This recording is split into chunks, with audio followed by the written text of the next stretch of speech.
Bienvenidos a Surfers, un podcast para mover conciencias, reflexionar y conocer los hacks para lograr un negocio cool.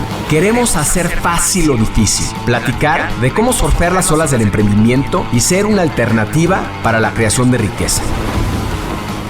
Surfearemos este backside con invitados que se atrevan a tomar las olas retadoras, que nos ayuden a replantear la forma de emprender y apalancar la tecnología para ser más libres, plenos y felices.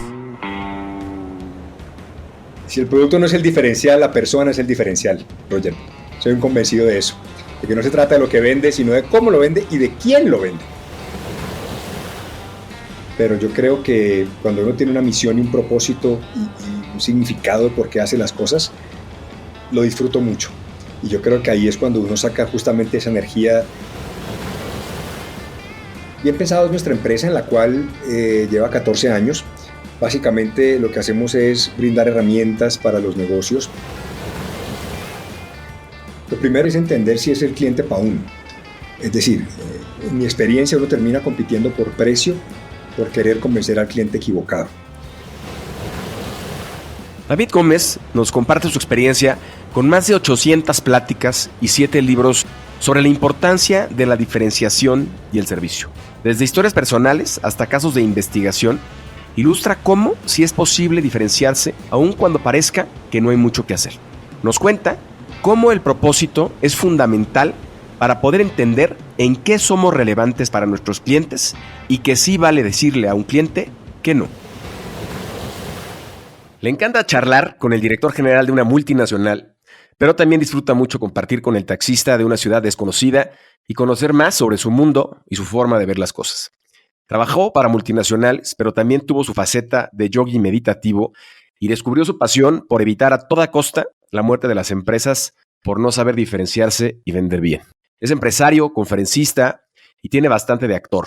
Es rockero, hombre de familia y se considera ridículamente práctico. Nuestro backside hoy será Bueno, Bonito y Carito, a propósito de uno de los libros de nuestro invitado.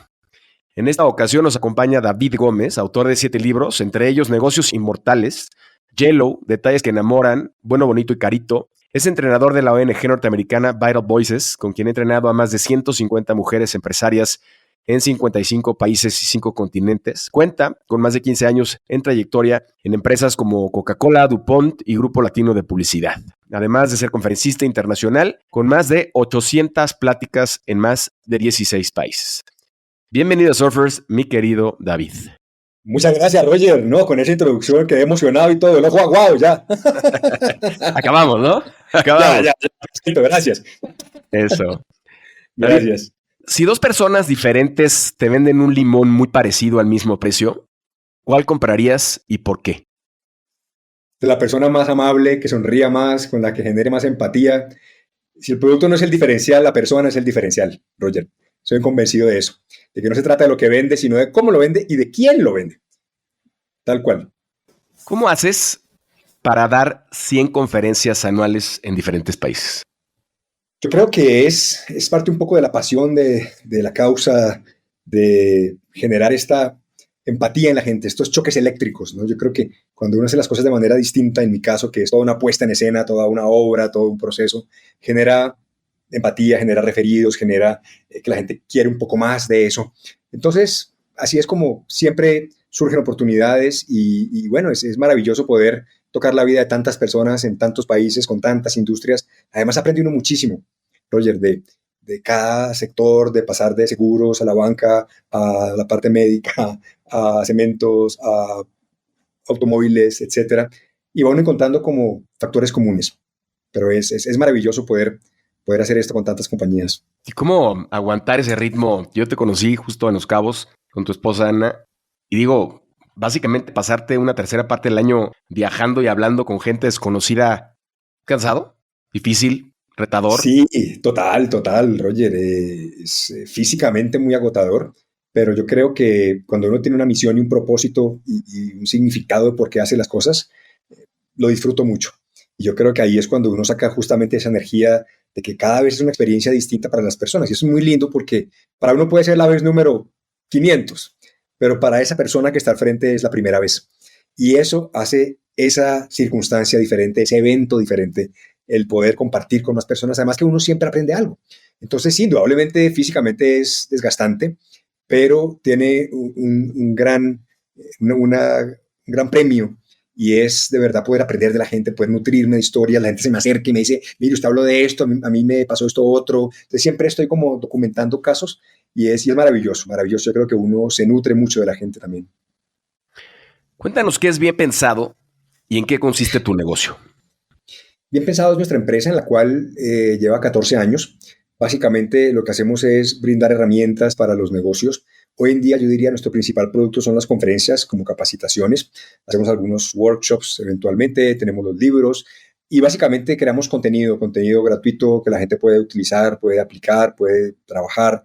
Pero es básicamente eso, es como una compañía de entrenamiento comercial que decimos ridículamente práctico y es porque sí nos gusta que todo sea aplicable, que no sea teoría, sino que sean cosas muy sencillas que la gente, entendiendo el para qué tiene que hacerlo, pueda ponerlo en práctica el siguiente lunes. Ahora que platicábamos recientemente, me contaste la historia de este taxista en quien te inspiraste para hacer el libro. ¿Nos puedes platicar la historia, digamos, detrás del libro? Claro. El libro, como te decía, es una parábola empresarial que lo que busca es reflejar el servicio que un taxista brinda a los pasajeros y cómo eso le trajo el éxito.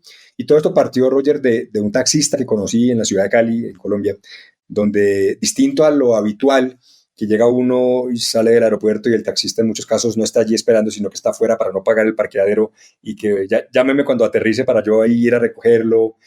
Usualmente el taxi de servicio público, porque este es el de servicio público, no ofrece grandes beneficios, grandes comodidades, digamos que no siempre la mejor actitud. Entonces cuando yo conozco a la persona, me presenta lo que él llama su portafolio y él tiene ya un protocolo donde me dice mi nombre es fulano de tal, Ildefonso Barajas Guarín, taxista 5 stars, dice, ¿no? Ese es su título. Digo, wow, ya empezamos bien, ¿no? De ahí arranca y me dice qué música quiere escuchar, el aire acondicionado, tengo el wifi, si necesita cargar su celular y saca 7 tipos de cargadores distintos. Y empezó a contarme la historia de todas las amenidades, digamos, o de todo lo que ofrece a sus pasajeros.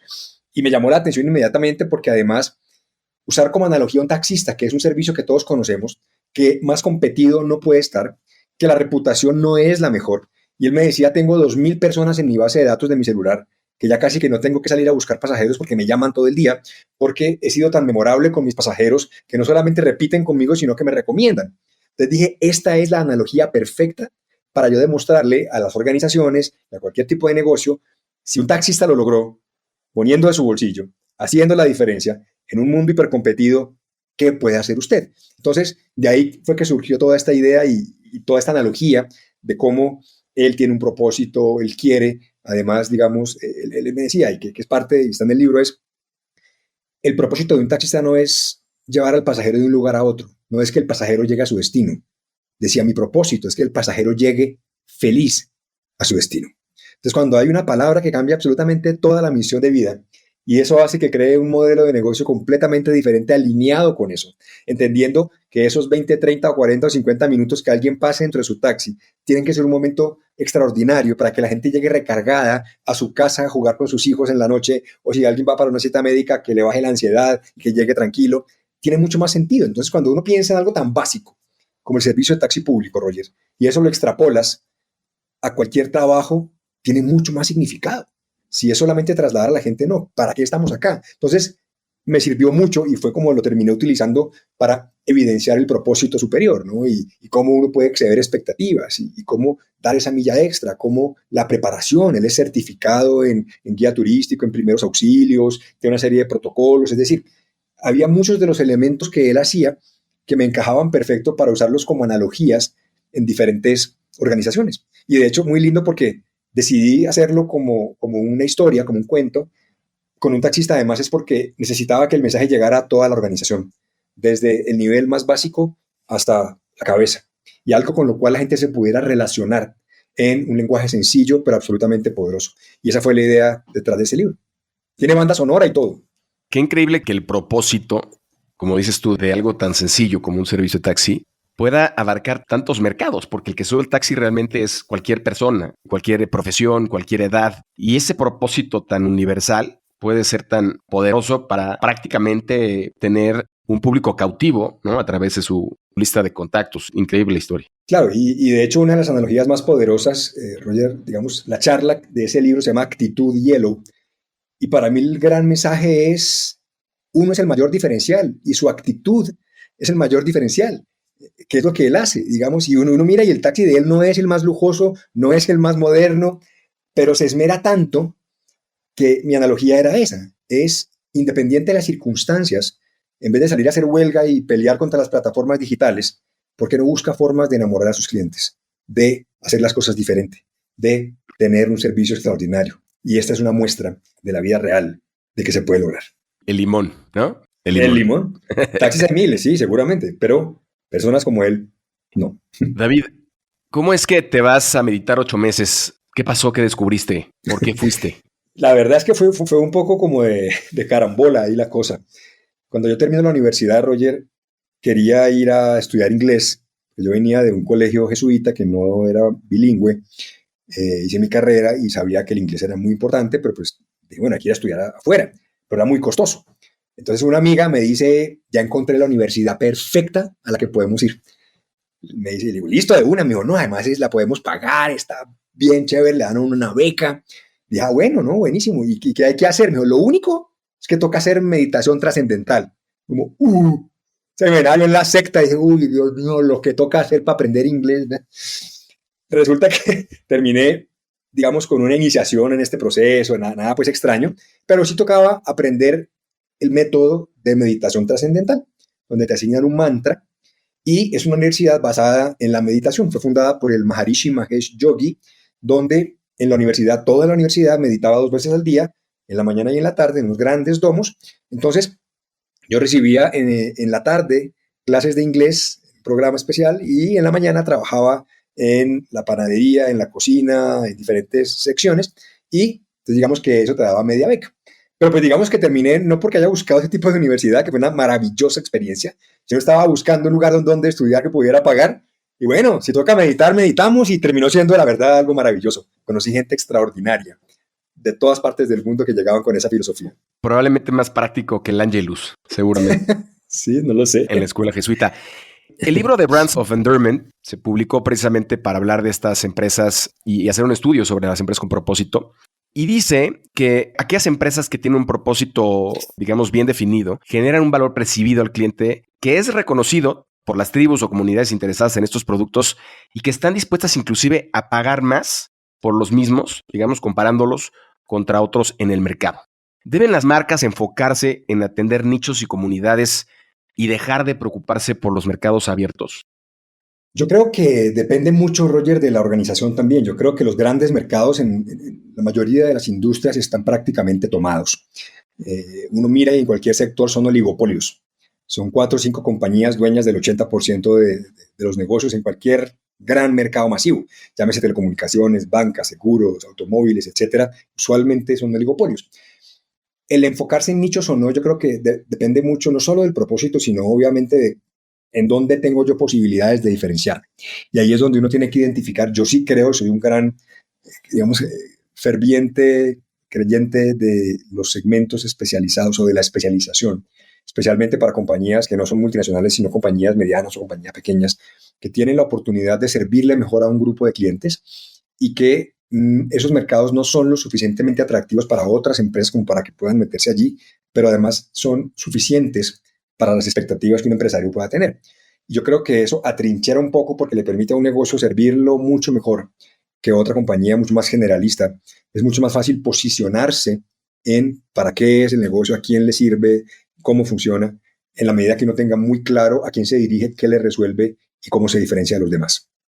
A ver, una de las preguntas más comunes que te hacen en los eventos, ¿cómo llamar la atención de un cliente para que entienda nuestro valor y que el precio se convierta, o más bien no se convierta en una variable tan sensible, en un mar de impactos de productos similares? Lo primero, Roger, es entender si es el cliente para uno. Es decir, en mi experiencia uno termina compitiendo por precio, por querer convencer al cliente equivocado. A veces cuando uno dice, ¿cómo hago para llamar la atención de un cliente para que entienda mi propuesta de valor? Lo primero que hay que definir es si es el cliente, si tiene el dolor que yo resuelvo, si tiene el problema que yo resuelvo.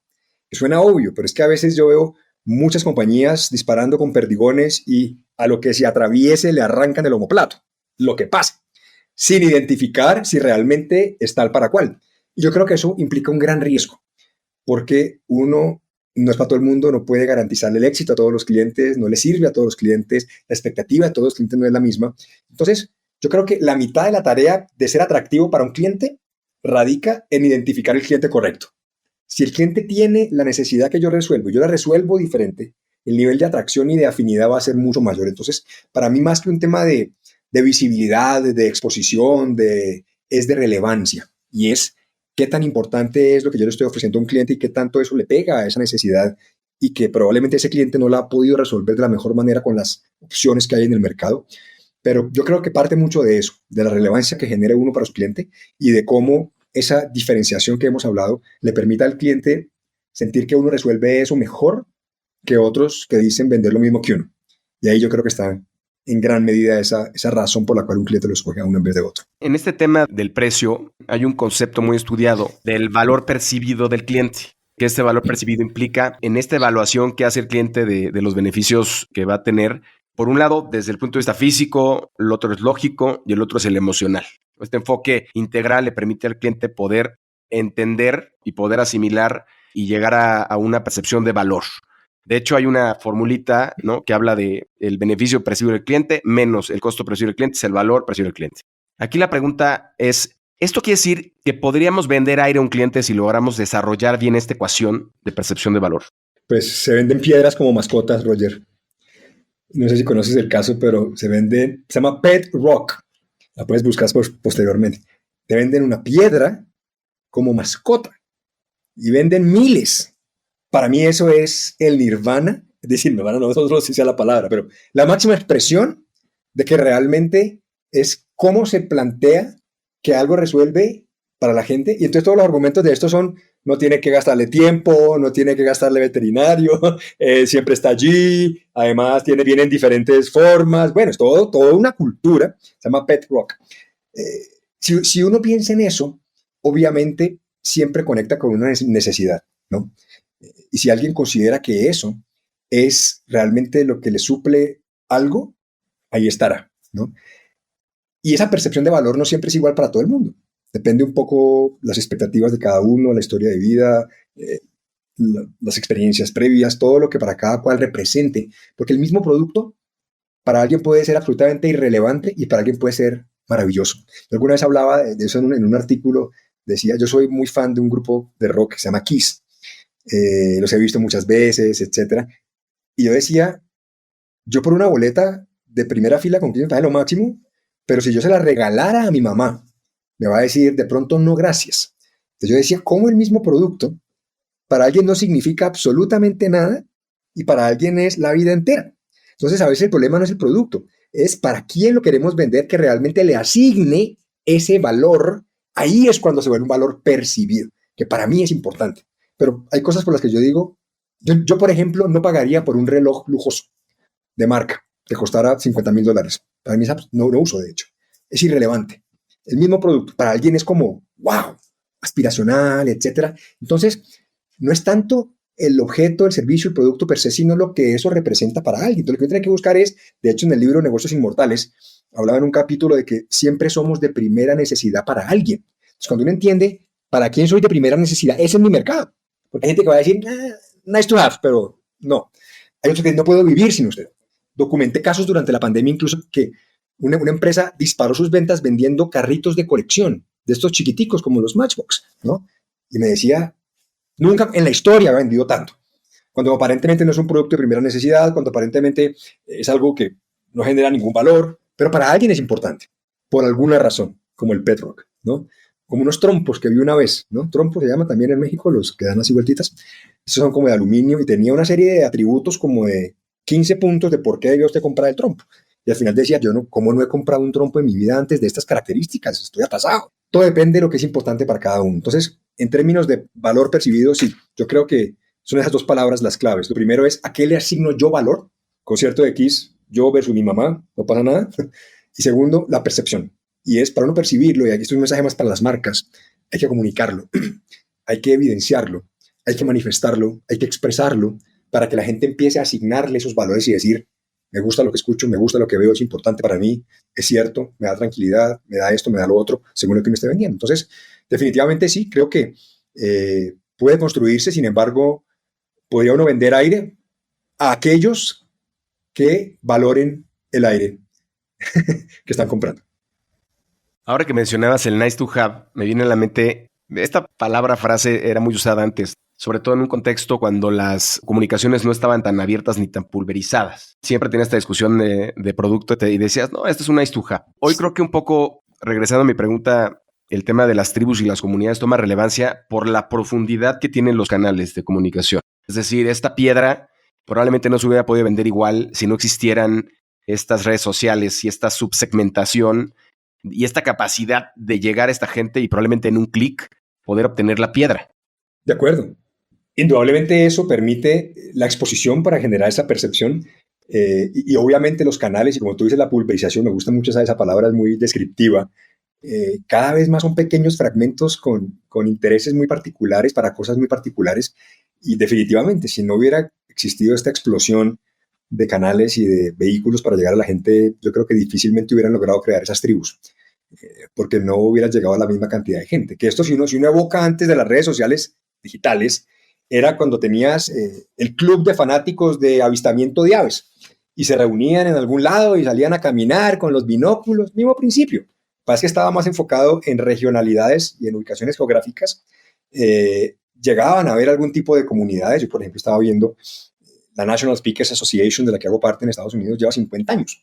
Hace 50 años, pues no era esto, era por cartas y seguramente tú tenías un carnet de membresía y se reunían una vez al año y era otro dinamismo. Pero el principio de las tribus creo que siempre ha existido. Lo que pasa es que creo que se han fragmentado, ¿no? Se han pulverizado, se han ido dividiendo, ¿no?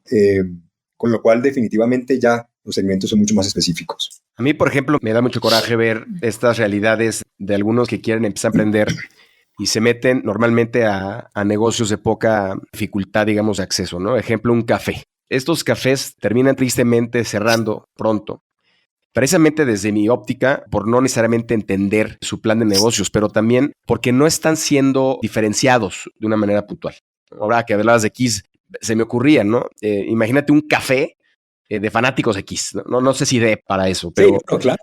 Ahí el problema son las regalías. Un café en donde vayas y todo sea para Fernández aquí, si puedes hablar del grupo. Y este mensaje un poco se lo quiero transmitir a los surfers porque creo que al final, en los productos más comoditizados que a veces pensamos que no puede haber diferenciación, yo creo que sí puede haber.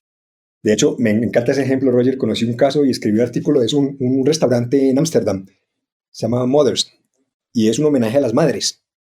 Y el restaurante solamente es un restaurante de las madres, donde hay fotos de madres, donde los platos han sido donados por madres, donde la carta son alusivo a eso. Conocí otro en Staten Island, donde las chefs son abuelas.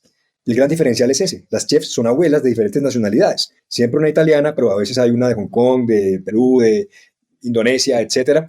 Y su argumento es ese. Entonces, cuando uno piensa, sí, comida es comida.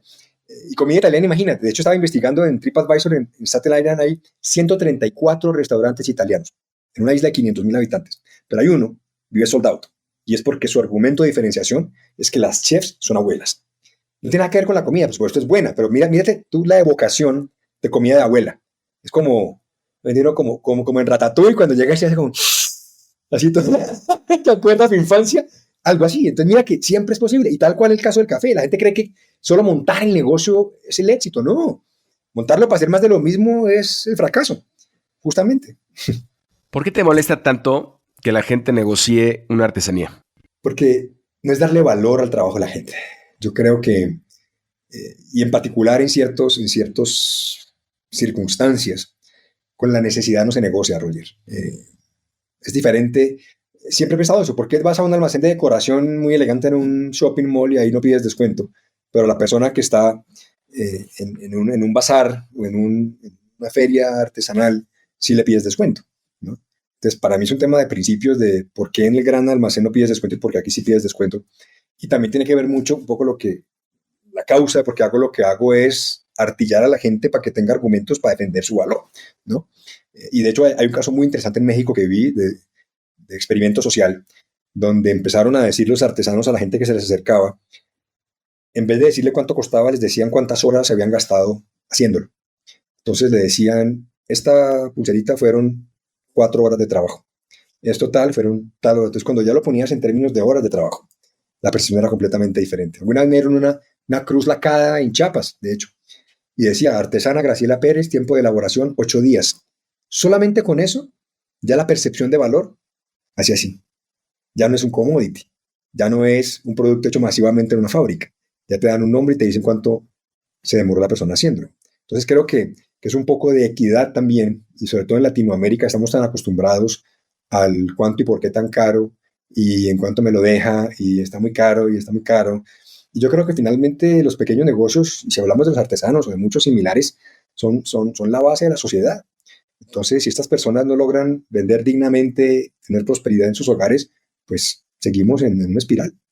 Alejandro Torún, un invitado que tuvimos de Guatemala, nos contaba que hoy, por ejemplo, ya con blockchain, con la tecnología, ya están logrando plasmar en los productos artesanales la cadena desde quién está haciendo, bueno, desde donde se está probablemente maquilando cierta parte del producto hasta quién es quien está armando la artesanía, y de esa manera poder tener trazabilidad de este proceso tan importante, como dices tú, precisamente para poder demostrar el valor del mismo y saber que este producto, digo, en su caso particular, de lo que se trata el proyecto es que tú puedas donarle a don David una parte adicional a la compra de la misma artesanía como un tributo, digamos, al trabajo de esta persona. Entonces, la tecnología también está fungiendo una parte importante alrededor de la diferenciación.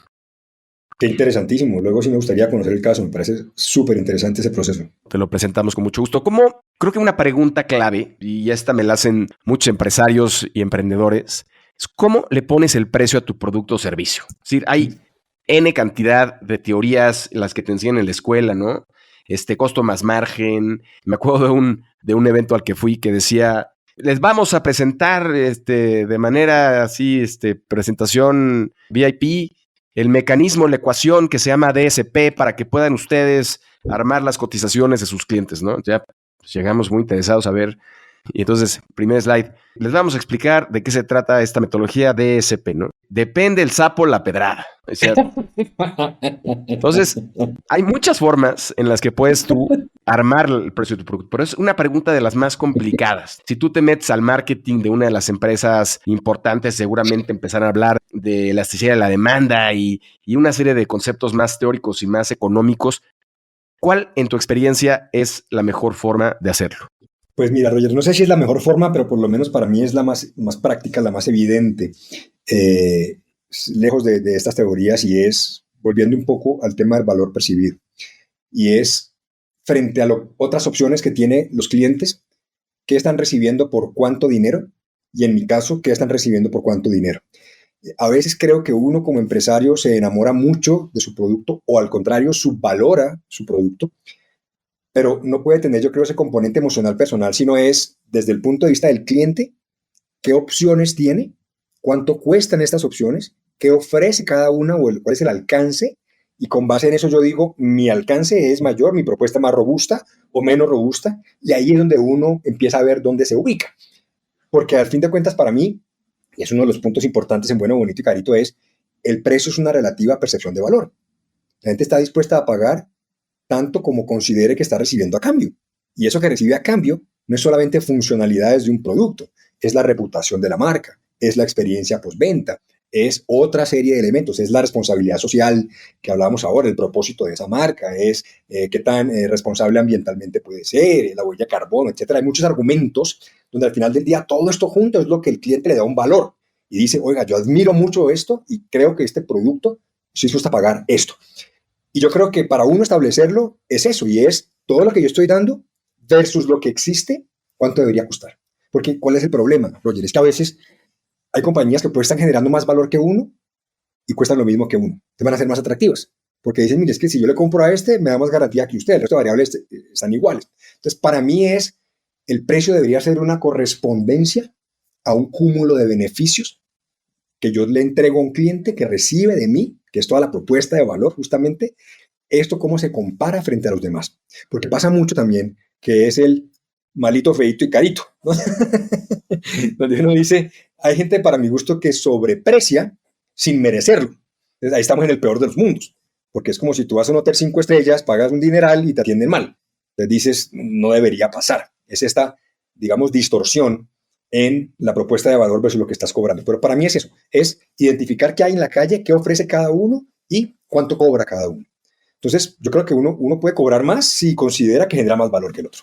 ¿Cómo salir del miedo en esta ecuación de la que acabas de hablar, suponiendo que tu cúmulo de oferta de valor es mayor al de la competencia y entonces defines un precio, pero cuando volteas a ver el mercado eres el más caro? ¿Cómo no tener miedo de enfrentar al mercado con un precio mayor a sabiendas de este análisis que ya hiciste del valor que tiene tu producto? Cuando los clientes empiecen a comprar, es la mayor, para mí, muestra de que estás en el lugar correcto, en el precio correcto, en el momento correcto, digamos, con la ecuación correcta.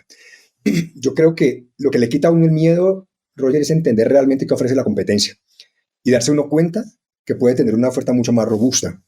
En mi experiencia, mucha gente sobrevalora la competencia también, ¿no? Siempre el prado del vecino luce mejor, ¿no? Entonces, cree uno que realmente todo lo que dicen lo hacen y no siempre pasa así. Entonces, conocer muy bien lo que hay y ser absolutamente consciente del valor que yo genero y para quién lo genero es lo que le da a uno la confianza de definitivamente ofrecerlo. Y algo que yo hago todo el tiempo y de verdad lo hacemos porque es nuestra filosofía, porque haber escrito bueno, bonito y carito sería un crimen que yo diera descuento. Nosotros no bajamos el precio nunca, nunca. El precio no es negociable. Hay descuentos por volumen, hay tablas, pero ecuánimes, digamos, políticas, comerciales, pero por presión, nunca. Que un cliente me diga, es que tengo tanto, pues gracias, le recomiendo un amigo, ¿no? Y cada vez que hago eso, te puedo decir, 9 de cada 10 me dicen, vamos. Entonces, cuando uno entiende que realmente el cliente sabe lo que está comprando, pero aquí voy a otra parte, y es que he entrevistado a muchos compradores, industriales, profesionales, gente de commodities, y cada vez que les pregunto por qué el comprador presiona tanto por precio, ¿sabes qué me contestan? En diferentes términos, porque funciona. Porque usted aprieta al vendedor, lo presiona y el vendedor afloja. El vendedor le da el descuento. Usted le dice al vendedor, el otro es más barato y es igualito a usted. Y como el vendedor no lo conoce, que el cuento le dice, ay, sí señor, qué pena, entonces le bajo para igualarle el precio de la competencia. Una vergüenza. Es una vergüenza. Pero es por desconocer lo otro. Entonces el comprador lo sabe perfecto. Usted presiónelo un poquito, hágase el difícil, ok, amenácelo con comprarle a otro y ahí cae. Cuando uno entiende eso y uno saca este coraje, por eso en mis conferencias me disfrazo de guerrero romano, porque esa es la analogía, hay que defenderlo a capa y espada, aunque tiemblen las piernas. Yo invito a la gente a ensayarlo. Ensaye diciendo no. Si usted es consciente de su propuesta de valor, sabe que tiene lo mejor que hay en el mercado, está cobrando lo correspondiente a esos beneficios, diga, ok, no, gracias. No hay nada más atractivo para un cliente, Roger, que decirle, no te necesito. De la manera correcta, por supuesto. Pero es decirle, entiendo, muchas gracias, ok, perfecto. Infortunadamente no podemos. A ver qué pasa. Y en mi experiencia de verdad, el cliente dice, ok, vamos. Entonces yo creo que el que más le teme al precio es el vendedor. Lo tengo clarísimo. Clarísimo. Hay muchos estudios que hablan inclusive de que también la estrategia de precios más bajo puede afectar negativamente a los consumidores, porque en muchos casos piensan que ese producto tiene menor calidad o que es inferior al de la competencia. En estos casos, digamos, cuando piensas en una estrategia de precios bajos, ¿cómo definir ese punto correcto de precio a sabiendas del riesgo que corres de malbaratar en la percepción del cliente el producto o servicio que estás vendiendo? Yo creo que es una consecuencia que no mucha gente considera, Roger, y que definitivamente es un efecto colateral de bajar los precios. No solamente estás destrozando la rentabilidad, porque está demostrado que el precio es la variable que más impacta la rentabilidad, para bien o para mal, sino que estás enviando un mensaje y un posicionamiento distinto. Yo creo que sí, en muchos casos la gente lo que hace es asociar precio-calidad, ¿no? No siempre corresponde, porque hay productos de menor valor muy buenos y productos muy costosos de regular calidad, pero por lo general sí es un indicador. Por eso yo, más partidario que tocar los precios en general, yo lo que digo es, brinde otros beneficios, o justifique el por qué, o pida algo a cambio. Es decir, bajar porque sí es destrozar la propuesta de valor y decir, qué pena, yo no costaba 100, la verdad cuesta 80, sí, qué pena, ¿no? O el vendedor que cuando llega y te dice, mire, cuesta 80, pero se lo dejo en 70, es como, a ver, ¿no? Si de entrada no está estableciendo, vale 100, pero si me compra más volumen, si me vende antes, si me envía un referido, si me da un caso de éxito, lo que sea, accede a beneficios, es una contraprestación. y eso te permite, el día que no existe el beneficio, no existe el descuento. Entonces, los descuentos, desde mi punto de vista, no deben ser dados por presión de los clientes, sino por justificaciones que lleven a mejores condiciones porque el cliente se las ha ganado. Que también en este concepto de marketing, de descremar precios, siempre es mejor tener un precio alto y poderlo bajar que tener uno bajo y ya no poderlo bajar. Y entonces estar en problemas de utilidades severos. De acuerdo. Por ahí David, mueren. ¿cómo piensas que los modelos de suscripción pueden cambiar la dinámica de precios en términos de la percepción de valor? Yo creo que es de pronto cambiar la percepción más de un corto plazo a una relación mucho más larga, es digamos como un ciclo de vida en el cual la gente amortiza ese valor en el tiempo y es una recurrencia, ¿no? En lo que la gente está adquiriendo. Y yo creo que hay uno de los mayores desafíos, Roger, tiene que ver con mantener justamente esa justificación de por qué el cliente debería permanecer en este modelo. Creo que requiere mucha más confianza porque es un compromiso de mucho más largo plazo, pero definitivamente creo que si la relación cliente-marca es poderosa, puede llegar a ser un modelo muy, muy atractivo. No estoy seguro si es para todos los productos o servicios, pero indudablemente ya es un nivel de confianza mucho mayor entre un cliente y una marca y un producto. Tú tienes básicamente un acervo importante de historias y de investigaciones que has hecho alrededor de temas de diferenciación y de servicio al cliente. Me gustaría que nos contaras algunas de ellas. Ya nos participaste de algunas ahorita en unas de las respuestas, pero que nos puedas platicar algunas historias relevantes del por qué es importante defender el precio, por qué es importante no morir en el intento por tratar de salvar el negocio o por tratar de llegar a la cuota de venta, disminuir el valor del producto o servicio que tenemos. Yo creo pues la principal razón es evidente, Roger, y es el impacto tan dramático que tiene en la salud financiera de cualquier negocio, que a veces me parece que subestimamos eso y somos bastante folclóricos o ligeros en las concesiones que hacemos a los clientes en términos de precios. Pero lo otro es que realmente el problema no es el precio. Y en muchos casos, cuando el cliente presiona, no es que esté buscando un producto más barato, es que está tratando de entender uno por qué cuesta lo que cuesta. De hecho, hay casos donde es todo lo contrario. Te voy a contar uno de los casos interesantes, por ejemplo, que está documentado en uno de los libros y es En el Contigo hasta la muerte, el último. Una empresa de alquiler de torregrúas para proyectos de construcción. Son estas torres que tienen unos brazos largos que lo que hacen es subir materiales y moverlos a lo largo de toda la obra. El sector de construcción se caracteriza por ser muy agresivo en precios, materiales commodities como cemento, acero, etc. Y el alquiler de los equipos y la maquinaria no es ajeno a eso. Una empresa estaba en esta guerra de precios de todos alquilando esta maquinaria porque obviamente si la maquinaria no se alquila, el costo de oportunidad es muy alto y el costo de no alquilarla, de tenerla parada es muy alto porque es un activo muy costoso. Entonces empezaron ellos, claro, todos tendiendo a que el valor del alquiler por día fuera más barato, pensando que el precio era la variable. Empezaron a hablar con los clientes y a tratar de entender cuál era el problema de fondo, porque a veces no sabemos cuál es realmente el problema de fondo. Y el problema de fondo, Roger, es que a lo que más le temía el cliente, el mayor problema y dolor del cliente era la parada de las máquinas, de esta máquina. Porque si se para la torregrúa, se para la obra. No hay movilización de materiales. Se pierde la cuadrilla que está de obreros en el 10º piso esperando que le llegue el material. Todo se para.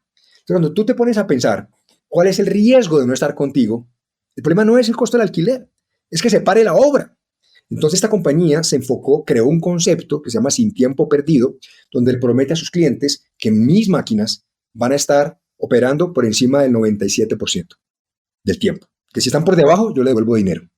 Se dedicaron a establecer toda una serie de procesos, mejoras en mantenimientos preventivos, manejo de repuestos, operarios, sustitutos para reemplazar al que no va ese día a trabajar, muchas variables para poderle cumplir a ese cliente. ¿Cuál fue el resultado al final del día? Lograron incrementar precios, porque es que esto cuesta, manejar más inventario cuesta, hacer más mantenimiento cuesta, tener sustitutos cuesta, pero para el cliente eso no era nada comparado con el costo de parada de obra. Hicieron un estudio para ver cuál era el impacto. Por un día de parada de máquina en una obra en promedio equivalía a 120 días de alquiler de la maquinaria. Entonces, la pregunta de fondo ahí es, ¿el problema era el precio? ¿O era realmente que no habíamos entendido cuál era el problema? Entonces, frente a esta pregunta que me dices, a veces somos demasiado ligeros asumiendo que el cliente está buscando mejores precios. En este caso, el cliente estuvo dispuesto a pagar más. ¿Por qué? Porque le costaba todavía más la parada de la máquina. Entonces, cuando uno entiende que el problema no siempre es el precio, sino que el cliente está buscando mejores soluciones, entonces no presuma la pobreza, no presuma la escasez. Más bien identifique qué es lo que la gente está dispuesta a pagar. y qué es lo que quiere resolver de fondo. Pero no me ofrezca siempre lo más barato porque eso puede que tenga interés en una cosa mejor. Pero uno como vendedor tiende a llevar al cliente para allá. No, es que está carísimo y con este precio ahora la tasa de cambio, no, pobre cliente, qué vergüenza. El cliente va a decidir, pero uno puede tomar esa decisión. Entonces yo sí creo que tiene que ver mucho con eso. Otro caso, ¿sí? ¿Alcanzamos? Por ejemplo, que ese también lo puse en el libro de Negocios Inmortales, es una sastrería, el sastre, ¿no? Reparación de prendas de vestir, ¿sí? Tenía un local y el negocio regular.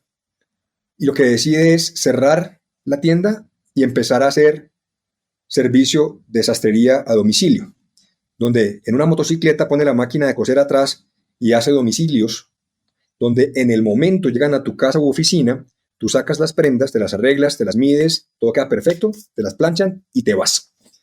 Triplicaron las ventas. ¿Por qué? Uno, venden más costoso. Te hacen un arreglo de una prenda, no es lo mismo que tú vayas al sastre a decirle, vea, el uniforme para la escuela de mi hijo, a que el sastre vaya a tu casa. La comodidad cuesta. Segundo, más clientes. Ya no es un solo lugar geográficamente ubicado con clientes a la redonda, sino 8 motocicletas con modistas y modistos por toda la ciudad generando ventas. Y 3, más ventas por cliente, más prendas por cliente. Porque uno lleva al sastre lo que requiere arreglar, pero el sastre va a su casa, usted saca el closet, saca todo lo que se le ocurra. Entonces mira cómo cambiar el modelo de negocio en este caso. En vez de esperar que la gente llegara a ir hacia el cliente, brindarle comodidad, un mejor servicio, una cosa mucho más oportuna, el precio no es la variable en un producto tan básico como eso. Entonces, mira dos casos muy diferentes, ¿no? Algo muy sencillo como un sastre y algo muy industrial como un alquiler para obras de construcción. Hay que dejar de temerle al precio. Si entendemos el riesgo para el cliente de no estar con nosotros. En este mismo sentido, ¿cómo juega la variable servicio al cliente en esta ecuación? Lo es todo. Lo es todo. Habrá unas donde es más determinante, algunas industrias probablemente, pero volvamos al caso del sastre. Es la comodidad de estar en tu casa. Tú no tienes tiempo para ir después de trabajo y tienes que llevar la ropa a tus hijos o lo que sea. Es la comodidad. Es la facilidad del proceso. Por ejemplo, tú haces la reserva online. Tú entras, además tiene una aplicación, tú entras, miras la disponibilidad, agendas automáticamente, te llega un correo, todo perfecto, te dice perfecto, tal día va a estar allá fulano de tal persona en su casa para hacerle los arreglos. Si requiere mandarnos fotos antes, súbalas acá, denos cualquier explicación para saber qué tenemos que llevar. Por ejemplo, necesito cambiarle el cierre a un morral que es de color violeta. Entonces, para que el sastre sepa que tiene que llevar un cierre de color violeta, por ejemplo. Pero la autogestión, la simplificación de procesos, la conveniencia, evitando desplazamientos, es servicio. Al final del día es por lo que la gente está dispuesta a pagar, ¿no? Si para ti el tiempo no es importante, seguramente no vas a valorar eso. Pero para quienes es importante, por su trabajo, por su etapa en la vida, a lo mejor para un jubilado es diferente. Va a decir, yo quiero ir, es plan para mí ir. Pero dependiendo del tipo de cliente, ese servicio indudablemente va a ser extraordinario. Tengo otro caso muy interesante de eso, Roger, y es una clínica, donde uno esperaría el producto básico de una clínica o un hospital es servicios médicos, que tú te mejores o que no te mueras si estás enfermo, que te mejores. Pues esta clínica se ha esmerado tanto por sorprender a sus pacientes, que por ejemplo, tú estás hospitalizado y te ponen aromaterapia. A los niños les llevan los doctores, ¿no? Les llevan los perros para que jueguen, les llevan jugadores de fútbol, ponen violinistas.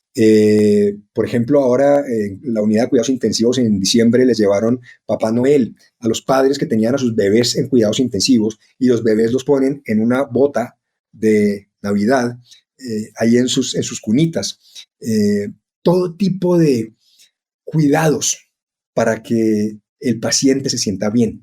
¿Y por qué traigo esta analogía? Porque uno diría, es que finalmente se requieren son cuidados médicos, ¿no? Equipos, personal, etcétera. Pero la parte emocional del paciente es, sin lugar a dudas, parte de la mejora. Y eso es lo que entendieron. Entonces, por eso la gente dice, y yo algo que los conozco mucho, y es muy curioso, porque yo digo a la gente que si me enfermo me lleven allá, ¿no? Entonces, como un producto como estos, que tú dirías no es de compra voluntaria, llamémoslo así, la gente dice, es que no solamente que el médico sea experto, es que yo me sienta tranquilo, que me sienta bien, que la gente sea amable, que la enfermera te sonría, que el camillero esté pendiente de ti, que las rondas se hagan a las horas que son, que realmente la gente sienta que les importas. Así tengas todos los equipos médicos, pero es como la gente se siente tratada lo que hace la diferencia.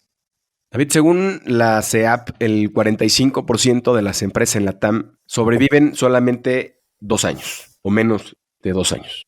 ¿Qué tanto peso tiene la diferenciación dentro de las variables de muerte, según tu experiencia y según la interacción que tienes con un centenar de empresas a lo largo de esta vida que llevas en el tema de diferenciación? No tendría como un número específico para decirte, Roger, pero sí creo que la comoditización, que es la ausencia de diferenciación, es una causa muy importante de mortalidad.